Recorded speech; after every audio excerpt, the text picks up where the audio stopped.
नितिन, ध्रुव, रिया और वर्षा ये चारों कॉलेज के टाइम के दोस्त थे और कॉलेज के बाद सब लोग अपनी जॉब में इतने बिजी हो गए कि एक दूसरे से मिलने का समय ही नहीं मिला। न्यू ईयर आ रहा था तो सबने मिलने का प्लान बनाया और डिसाइड किया कि नया साल कश्मीर की वादियों में ही मनाएंगे। नितिन के पास अपनी गाड़ी थी तो रात को उन्होंने कश्मीर का सफर तय करना शुरू किया और अगली सुबह तक कश्मीर पहुंच गए। 31 दिसंबर का दिन था। वो बस रात को होने वाली न्यू ईयर पार्टी का इंतजार कर रहे थे।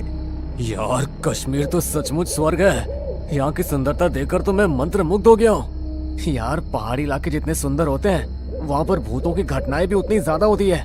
मैंने सुना है कि कश्मीर में बहुत सी ऐसी जगह है जहाँ पर हमेशा लोगों को छलावा होता है और उस छलावे में फंसकर लोग मारे जाते हैं। अरे यार, तो क्यों हमें डराने की कोशिश कर रहा है? हम यहाँ पर न्यू ईयर सेलिब्रेट करने आए हैं, ना कि तेरी भूतिया कहानियाँ सुनने। अरे मैं तो बस सच बता रहा हूँ, तुम्हें नहीं मानना तो मत मानो। वो सभी न्यू ईयर की पार्टी के लिए कश्मीर में एक कैंपिंग साइट गए। वहां पर पहुंचकर उन्होंने अपने टेंट लगाए और बोनफायर जलाने की तैयारी की। वो सभी बोनफायर जलाकर उसके पास बैठ गए। तभी नितिन ने कहा, यार, मैंने सुना है कि कश्मीर की लड़कियां बहुत सुंदर होती है। पहाड़ी लड़कियों की खूबसूरती कुछ अलग ही होती है। काश अभी मेरे पास कोई पहाड़ी लड़की आए और बोले कि तुम कितने अच्छे हो, मुझे तुमसे शादी करनी है।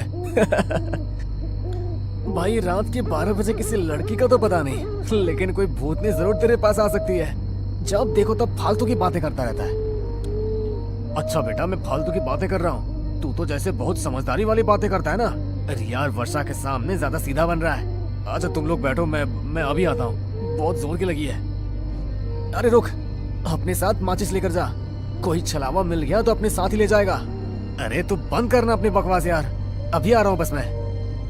ध्रुव ने कश्मीर में होने वाली कई भूतिया हादसों के बारे में सुना था, इसलिए वो बार बार सबको सावधान कर रहा था। लेकिन नितिन ने उसकी बात नहीं सुनी और बिना माचिस को अपने पास रखे झाड़ियों के बीच चला गया। वो जैसे ही वहां से वापस आने लगा तभी उसे वहां पर एक लड़की के रोने की आवाज सुनाई दी।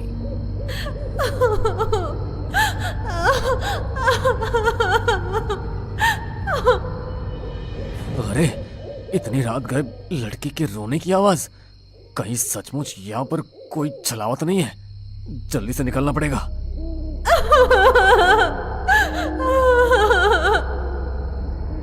नितिन जैसे वहां से जाने लगा तो उसे फिर से लड़की की रोने की आवाज सुनाई दी तो वो वहीं पर रुक गया।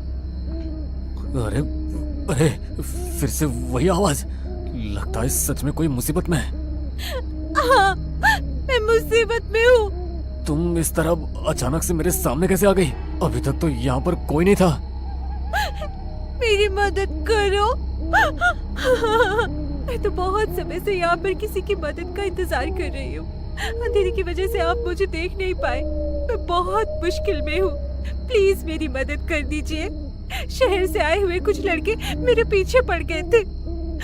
बड़ी मुश्किल से अपनी जान बचाकर भागी हूँ। यहाँ पर अकेली रहती हूँ, कोई ऐसा है भी नहीं जिसके पास मैं मदद के लिए जा सकूं। आप मुझे अच्छे इंसान लगते हैं, आप मेरी मदद करेंगे ना? हाँ, तुम चिंता मत करो, तुम मेरे साथ चलो, तुम्हें कोई खतरा नहीं है। नितिन रास्ते भर उससे बातें करते हुए अपने दोस्तों के पास वापस आ गया। उसके दोस्तों ने उसे देखा तो हैरान रह गया। ये तुम क्या कर रहे हो नितिन? हाँ, मैं तो तुमसे इसे मिलवाना ही भूल गया। ये मुझे रास्ते में मिली। अरे कौन मिली? कोई भी तो नहीं है यहाँ पर। क्या? नितिन ने मुड़कर दूसरी तरफ देखा तो वहां पर कोई भी नहीं था। उसके पैरों तले से जमीन खिसक गई कि अभी तक जिस लड़की से वो बातें कर रहा था अचानक उसकी आंखों के सामने से वो कहाँ गायब हो गई। अरे इस तरह भूत बनकर क्यों खड़ा हो गया? बताना क्या हुआ? कहीं सच में तो तुझे किसी छलावे ने नहीं पकड़ लिया था ना? इस बार ध्रुव की बात सुनकर नितिन सच में डर गया और उसके कानों में दबी हुई आवाज पड़ी जो उसी लड़के की थी।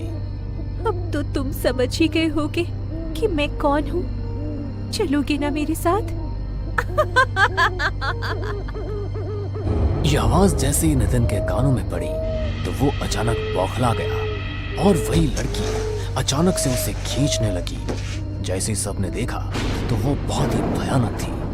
वो नितिन को खींचते हुए झाड़ियों की तरफ लेकर जा रही थी। तभी रिया ने अपना दिमाग लगाया और बॉनफायर में जल रही एक लकड़ी को उठाकर उसके ऊपर फेंक दिया। तो उसकी देखा देखी सभी ऐसा करने लगे। ऐसी बुरी चीजें आग से डरती है, इसलिए आग को देखकर वो वहां से गायब हो गए। तभी उन लोगों ने देर ना करते हुए नितिन को उठाया और जल्दी से सब गाड़ी में बैठ गए। नितिन बुरी तरह सहम चुका था, इसलिए ध्रुव ने गाड़ी स्टार्ट की और वो वहां से निकल गए। जल्दी गाड़ी भगाओ ध्रुव, हमें जल्द से जल्द इस पहाड़ी इलाके से निकलना होगा। अगर रास्ते में हमें कोई और छलावा मिल गया तो आज तो हम सब मारे जाएंगे। अरे भगवान के लिए इनका नाम मत लो, मुझे पहले बहुत डर लग रहा है वर्षा। बस भगवान का नाम लेते रहो और दुआ करो कि हम यहाँ से सही सलामत अपने घर पहुंच जाए। गाड़ी में सब बेहद डरे हुए थे। ध्रुव फुल स्पीड में गाड़ी भगा रहा था। तभी अचानक उसकी गाड़ी के सामने वही लड़की आकर खड़ी हो गई और उसका चेहरा देखते ही देखते बहुत भयानक हो गया। उसे गाड़ी के सामने देखकर ध्रुव अचानक बौखला गया और गाड़ी का बैलेंस बिगड़ गया। गाड़ी जाकर सामने के पेड़ में टकराने ही वाली थी, लेकिन ध्रुव ने थोड़ी हिम्मत की और अचानक गाड़ी को ब्रेक लगा दिया। ये क्या कर रहे हो तुम? सबको मार डालने का इरादा है क्या तुम्हारा? अरे वो लड़की अभी फिर से मेरी गाड़ी के सामने आई थी, उसे देखकर मैं हड़बड़ा गया। क्या? ये क्या बोल रहे हो तुम? वो लड़की अभी भी हमारे पीछे है? तब तो इसका मतलब यही है कि हम लोग अभी भी उसके छलावे में फंसे हुए और वो लड़की हमें जैसे चाहे वैसे घुमा रही है। वो कोई लड़की नहीं है वर्षा, ये छलावा है। वो जो चाहे वैसा रूप ले सकती है, इसलिए हमें बहुत सावधान रहना होगा। ध्रुव, तुम जल्दी से गाड़ी स्टार्ट करो और अगर इस बार कोई भी गाड़ी के सामने आए तो गाड़ी ना तो रोकना और ना ही हड़बड़ाना, बस गाड़ी आगे बढ़ा देना। ध्रुव ने अपने आप को थोड़ा समझाया और फिर से गाड़ी स्टार्ट की। इस बार उसने पहले से भी ज्यादा स्पीड से गाड़ी को भगाना शुरू किया। तभी अचानक से रिया की नजर गाड़ी के रियर मिरर पर पड़ी तो उसके होश उड़ गए, क्योंकि नितिन की आंखें पूरी तरह लाल हो चुकी थी और वो बड़े भयानक तरीके से हंसता हुआ रियर मिरर से उसी की तरफ देख रहा था। उसे देखकर रिया अचानक से चिल्लाई और उसके चिल्लाते ही नितिन उस पर झपट पड़ा। बचाओ, कोई बचाओ मुझे। वर्षा ने जल्दी से अपना हाथ में पहना हुआ रुद्राक्ष का ब्रेसलेट नितिन के माथे पर लगा दिया। तभी नितिन बुरी तरह तड़पता हुआ रिया से दूर हो गया और वो तीनों देर ना करते हुए गाड़ी से निकलकर वहां से भाग गए। हमें कुछ भी करके जल्दी से जल्दी यहाँ से निकलना होगा। अब तो नितिन भी उसकी चपेट में आ गया और अगर उसने हमें ढूंढ लिया तो वो हमें मार डालेगा। तुम्हारे हाथ का रुद्राक्ष का ब्रेसलेट कहाँ गया वर्षा? ओह माय गॉड, लगता है मेरा रुद्राक्ष वाला ब्रेसलेट गाड़ी में ही गिर गया। Oh no. वर्षा ने जैसे ही ऐसा बोला वैसे ही पीछे के एक पेड़ पर बैठे नितिन ने पीछे से उस पर हमला कर दिया और उसे घसीटता हुआ जंगल के अंदर ले जाने लगा। बचाओ, प्लीज बचाओ, ये मुझे मार डालेगा। रिया, क्या तुम्हारे पास कोई धार्मिक चीज है जिससे हम वर्षा को बचा सके? नहीं ध्रुव, सिर्फ वर्षा के पास ही रुद्राक्ष वाला ब्रेसलेट था जो गाड़ी में रह गया। हमें गाड़ी के पास जाकर वो ब्रेसलेट वापस लेकर आना होगा। अब वही ब्रेसलेट हमारी रक्षा कर सकता है। अरे लेकिन हम अगर वापस गए और नितिन ने हमें पकड़ लिया तो हम क्या करेंगे? कुछ ना कुछ तो करना ही पड़ेगा न ध्रुव, वरना वैसे भी हमारे पास बचने के लिए कुछ नहीं है। अगर हमें वो ब्रेसलेट मिल गया तो कम से कम हम अपनी जान तो बचा सकेंगे। दोनों ने हिम्मत की और भगवान का नाम लेते हुए गाड़ी की तरफ वापस जाने लगे। थोड़ी देर बाद वो दोनों गाड़ी के पास पहुंच भी गए। तभी रिया बोली, तुम यही रुको ध्रुव, मैं गाड़ी से रुद्राक्ष वाला ब्रेसलेट लेकर आती हूँ। रिया जैसे ही ब्रेसलेट लेने के लिए गाड़ी का दरवाजा खोलकर गाड़ी के अंदर गई, वैसे ही गाड़ी अचानक शुरू हो गई। रिया ने देखा तो नितिन गाड़ी चला रहा था और उसका पूरा चेहरा किसी प्रेत की तरह भयानक हो गया था। वो जोर जोर से हंसते हुए रियर मिरर से रिया को देख रहा था। तुझे क्या लगा कि तू बच जाएगी? लेकिन ऐसा नहीं होगा। अपने दोस्तों की तरह तुझे भी मैं अपने चपेट में ले ही लूंगा। यह रिया गाड़ी में ब्रेसलेट ढूंढते हुए मदद के लिए चिल्ला ही रही थी और वहां ध्रुव किसी न किसी तरह रिया को उस छलावे के चंगुल से बचाना चाहता था। वो गाड़ी के पीछे पीछे भाग रहा था, लेकिन गाड़ी की स्पीड के आगे वो कुछ नहीं कर पाया। वो जानता था कि वो अब कुछ नहीं कर सकता, इसलिए वो हिम्मत हार कर अपने घुटनों पर बैठ गया और उसकी आंखों से आंसू निकल गए। हमारी मदद करो ऊपर वाले, इस छलावे ने हमें बुरी तरह अपने चंगुल में ले लिया है। हमें इसके चंगुल से निकाल और हमारी रक्षा कर। ध्रुव ने जैसे ही भगवान से यह प्रार्थना की, वैसे ही उसे अपने पीछे से कुछ आवाज सुनाई दी। उसने पीछे मुड़कर देखा तो नागा साधुओं की एक टोली वहां से गुजर रही थी। वो जल्दी से उनके पैरों में जाकर गिर गया।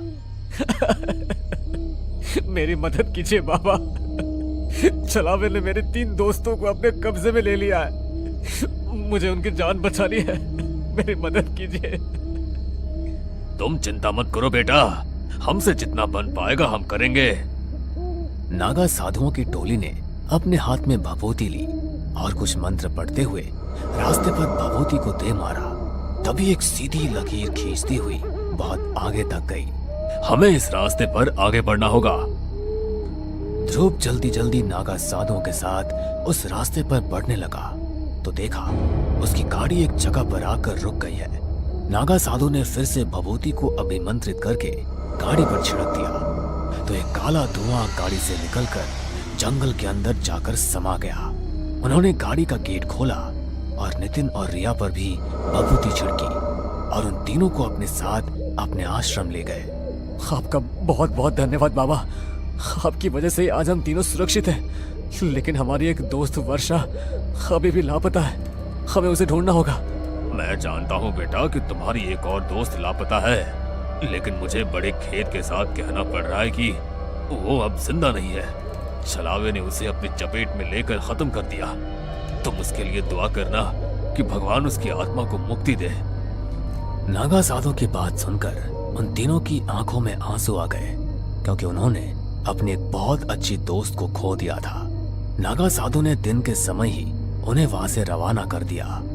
वो अपने घर तक सही सलामत पहुंच गए, लेकिन अपने दोस्त को खोने का मलाल हमेशा के लिए उन सब के दिल में रह गया।